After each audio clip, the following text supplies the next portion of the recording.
ये कहानी एक स्कूल की है। एक स्कूल जो कि गवर्नमेंट का है, जिस पे कुछ फंडिंग जो है वो कॉर्पोरेट की ओर से आती है।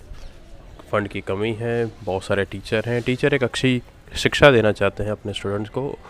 और ये एक अर्बन एरिया है जहाँ पे जो बच्चों के जो पेरेंट्स हैं उनके पास उतने पैसे नहीं हैं, वो उतने ज़्यादा पढ़े लिखे नहीं हैं, और उनके बीच में शिक्षा कैसे देनी और जैसे कितनी गुणवत्तापूर्वक तरीके से देनी, ये कहानी इस चीज़ की है। बात करेंगे हम अमेजॉन प्राइम पे आई सीरीज़ द आदर्श विद्यालय की, आदर्श बाल विद्यालय। मेन कैरेक्टर अगर मैं कहूँ इस सीरीज़ के अंदर जो है वो के मेनन सर का है, उसके बाद अर्चना पूरन सिंह है, और बाकी भी बहुत सारे एक्टर हैं। और जो मेन कैरेक्टर जो निभाया गया है वो तो के मेनन सर ने ही निभाया है कि एज अ प्रिंसिपल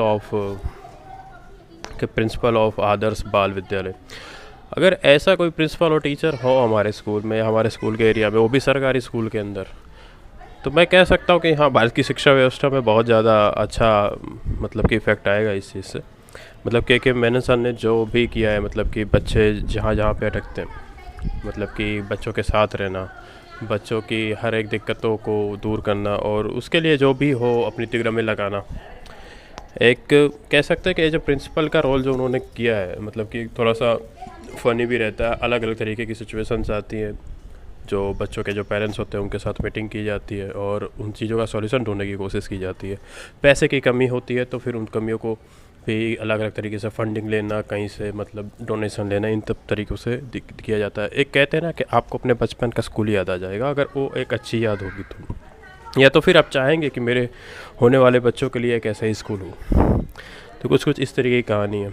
अलग अलग सिचुएशंस हैं, उस सिचुएशन से कैसे कैसे लोग बाहर निकलते हैं, एक रिफ़्रेशमेंट देती है। एक तरीके से कहा जाए कि ये किस तरीके की सीरीज़ है, तो मैं कहूँगा कि बस आप बैठिए, आप देखिए और अपने बचपन को अपने सामने देखिए, महसूस करिए उस चीज़ को।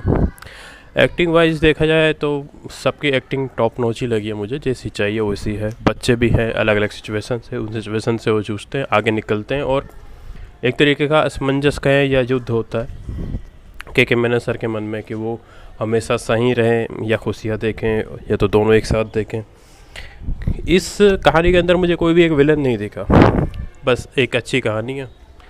आप अपने सामने अपने स्कूल को देखेंगे, अपने बचपन को देखेंगे, और उसके अंदर जैसे आपने संघर्ष करके जिया होगा उन हर चीज़ को देखे होंगे। आप देखेंगे कि आप कैसे आपके टीचर्स आपकी ज़िंदगी में एक अच्छा एक इफ़ेक्ट डालते हैं, कैसे गुरु वो भगवान के स्वरूप होता है। वो आपको इस चीज़ की अनुभूति ये सीरीज़ आपको करवाएगी। वो भी ऐसा नहीं कि भगवान बता के कि ये नहीं ये तो भगवान है, नहीं, आपको दिखेगा कि कितने संघर्ष होते हैं एक स्कूल को चलाने में, कैसे कैसे आप बेवकूफ़ाना हरकतें करते हैं, और आपकी उन बेवकूफ़ाना हरकतों को भी वो सही करने का कोशिश करते हैं कि कैसे ये बच्चे जो हैं वो आगे बढ़ें, ज़्यादा पढ़ें और सक्सेसफुल हों, और अपने शिक्षा से वो अपने परिवार को किस तरीके से गरीबी से दूर कर सकते हैं, गरीबी से बाहर निकाल सकते हैं। ये हर चीज़ इस सीरीज़ के अंदर दिखाई गई है। Thank you. हम फिर मिलेंगे। सनी यादव।